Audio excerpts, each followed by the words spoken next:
My question was, I think, the example that we discussed about a husband and wife situation, right? Where uh, you basically, the thing was, how do you really understand the other's point of view and agree to disagree? I think broadly that's what it said. Right.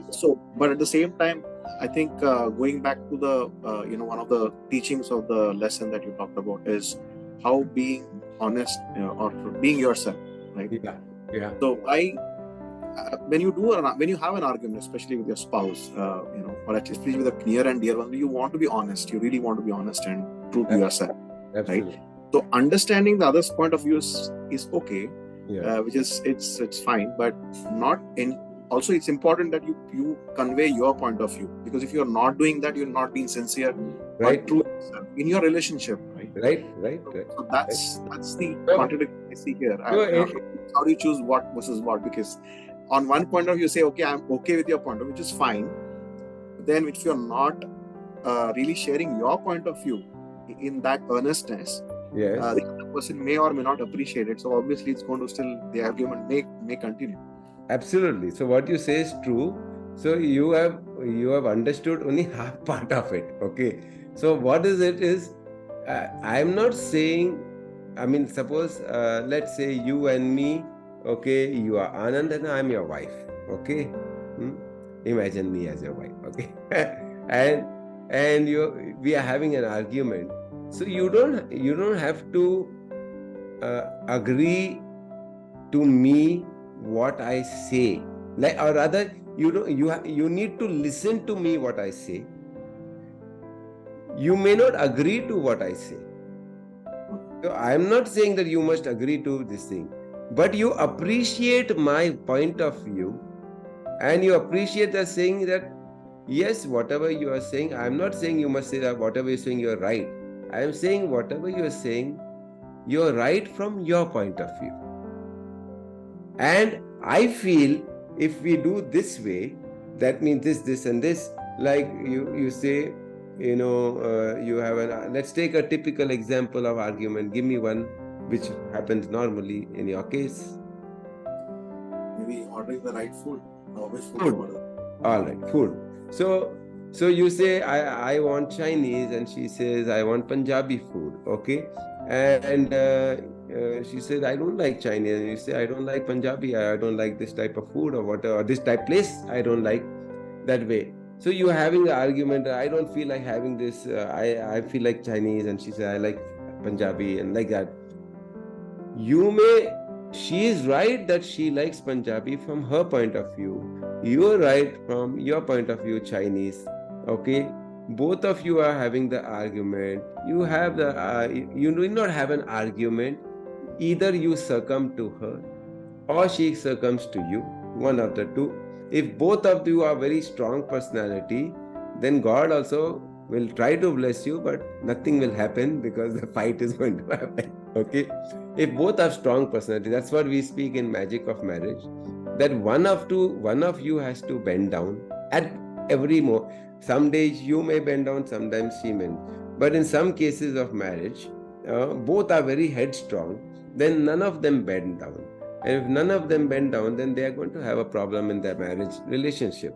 So marriage is all about you succumbing to the other, or the other one succumbing you. That doesn't mean your Chinese food may be more economical or maybe more expensive also, but you have that desire, you're perfectly right in your case. So expressing yourself, again, then if you come to expressing yourself, how do you express yourself? Most of the time we are reacting to each other. She says something, I'll say something back, and then she will get hurt and she will say something on that, and I'll say a louder tone, and then she'll say a louder tone, and then becomes a fight. If you understand each other from the real sense of understanding, yeah, she's right, she wants to have this type, I want to have this type. Someday you have it your way, someday her way. Or maybe in some relationships it's always one-sided, that it's always her way or highway, or it's always his way or highway. In some relationship it may be like that. Then you have to work on that relationship. Best way in this case is magic of marriage. Honestly, it resolves everything, because you both of you understand that both are right in different contexts, and we just move along with the other person depending on who is more higher in consciousness at that time. Sometimes her vibration is higher, then she can accept you much better than you can. Sometimes your vibration is very high, that you can accept her much more easier than she can. So whoever is operating more in high frequency, he or she can accept the other. So that's the meaning of the thing. So I'm saying, if we want to have a cordial, nice relationship with anyone, you agreeing that he is also right, the other is also true in their own context. How much? And then others, all the time you are justifying Anand, and she will justify her claim, you will justify your claim. Then it becomes a court case. Yeah. No, the food is a very simple example, but Yeah. let's say if you look at teams, when you know that the other person, you have experience, and the other person, you've been in that situation, right? The other person just won't accept.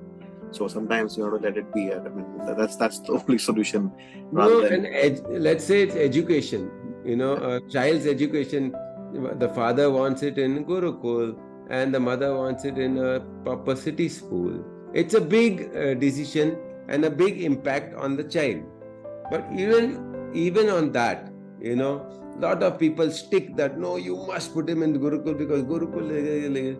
It is not worth having a disconnect between both than you holding on to Gurukul or she holding on to even the city school.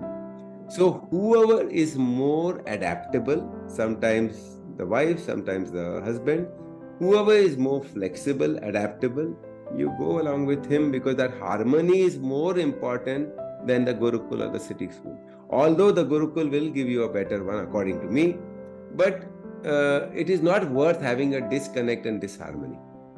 So that disharmony, you forgo the Gurukul, although it is better, because even putting them in a Gurukul, which I say is 100 times better, but even if you put it and you have a disconnect there, then it is not worth it, because that vibration will go, the child will not be happy, and finally it will be a burden on the Gurukul to transform the child also. And the parents also. That way. When it is in harmony, that's all. So the Tao means this.